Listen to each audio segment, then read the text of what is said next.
भगवान की शरणागति में आने वाली तीसरी बाधा अनृत भाव, बनावट करना, अर्थात भीतर की परिस्थिति को छिपा के बाहर से एक बनावट की स्थिति प्रस्तुत करना। इसी को इंग्लिश में कहते हैं हिपोक्रेसी, दंभ। हमें इससे बचना।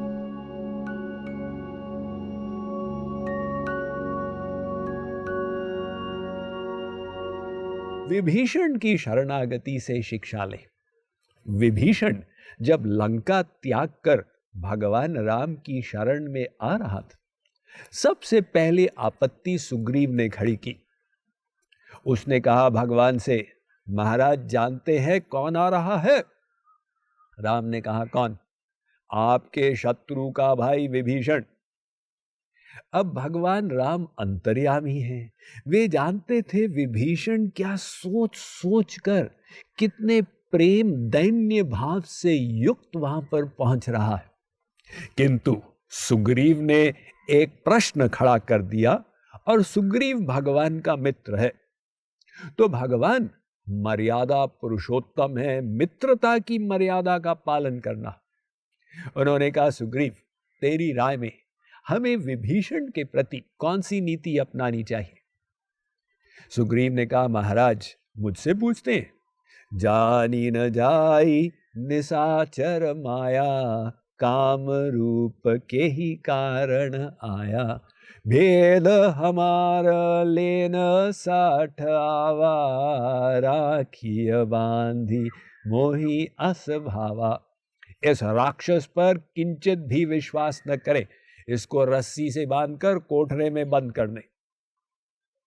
भगवान ने उत्तर दिया, सखा नीति तुमनी की विचारी।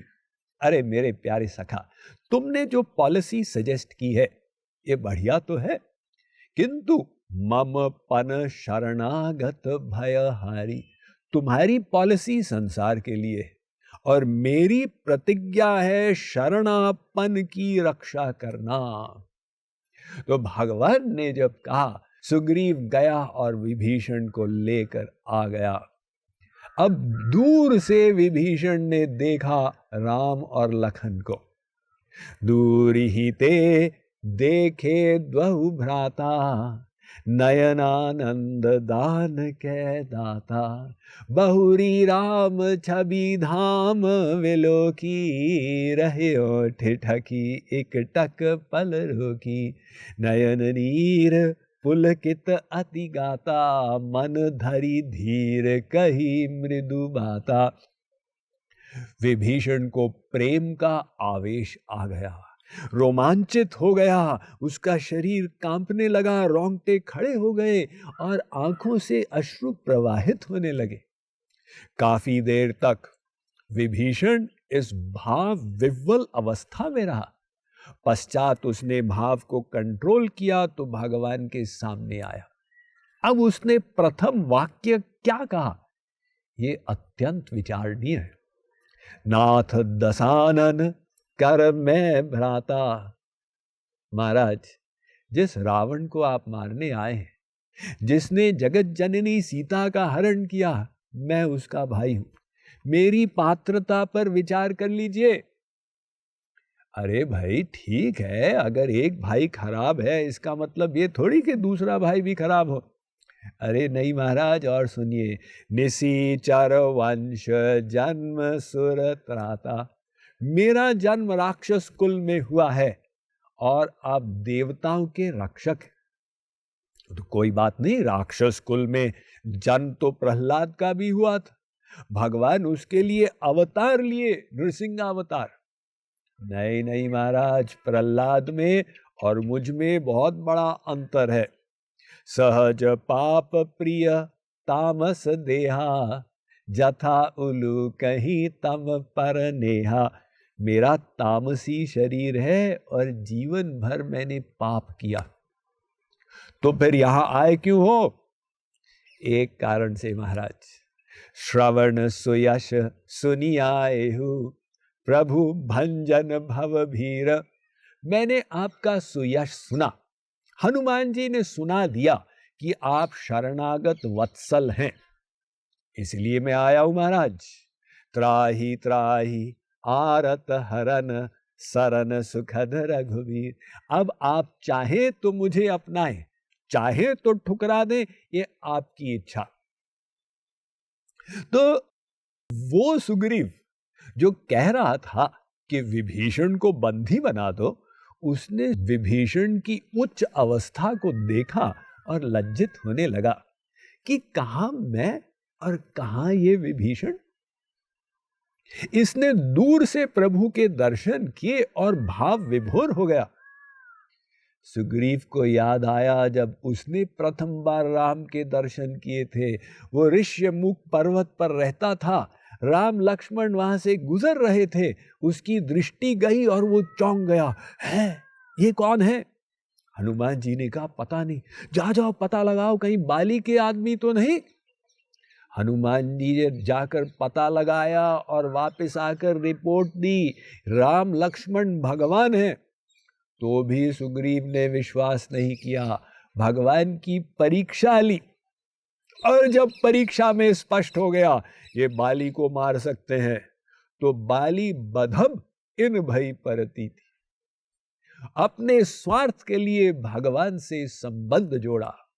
सुग्रीव ने कहा, कहा मैं ऐसा स्वार्थी कि भगवान पर पहले विश्वास ही नहीं किया, फिर अपने लिए उनसे दोस्ती की, और कहा विभीषण जो निस्वार्थ भाव से दूर से भाव विभोर हो गया। किंतु ये जो विभीषण की शरणागति का प्रसंग है, इसमें शिक्षाप्रद बात यह है कि जब विभीषण शरण में आया, उसने अपना बखान नहीं किया, महाराज मैं ऐसा हूं, मैं वैसा हूं। उसने अपनी कमियों को बताया। इसके विपरीत है अनृत भाव, बनावट करना। संतों के पास जाकर, गुरु के पास जाकर, स्वामी जी मेरे तो 4 फैक्ट्री है, 5 बंगलो है। अरे तुम्हारी जो कमजोरियां हैं वो भी बताओ। उनको कैसे बताएंगे? उनको बताने में तो धक हो जाता है। तो अपनी अच्छाइयों को बताना ये भक्त की निशानी नहीं है। श्री संप्रदाय में एक बहुत बड़े आचार्य हुए पुंडरीकाक्ष। उनका शिष्य राम मिश्र उनके पास गया और कहा, गुरुदेव भक्ति करते करते बहुत समय हो गया, उन्नति नहीं हो रही, क्या करें, उपाय बताइए। पुंडरीकाक्ष ने कहा, बताऊंगा, करोगे? हाँ महाराज, तुम अपनी कमजोरियां दूसरों को बताओ। राम मिश्र ने कहा, बात आपकी सही है, उन्हीं को बताने में धक हो जाता है। हम उनको छिपाते हैं, अच्छाइयों को प्रकट करते हैं, इससे हमारे व्यक्तित्व में दंभ आ जाता है, खोखलापन, बनावट, और वो बनावट के कारण, वो दंभ, आर्टिफिशियलिटी के कारण हम भगवान के शरणापन नहीं हो पाते। तो ये शरणागति में तीसरी बाधा अनृत भाव। ये 3 जो बताए, माया भाव, जेम भाव, अनृत भाव, इनको कहते हैं कपूयाचरण, गलत आचरण। अब हम आपको बताने जा रहे हैं तुष्टि, और ये तुष्टियां 4 प्रकार की है जिनका हमें निराकरण करना होगा, किंतु आज नहीं, कल।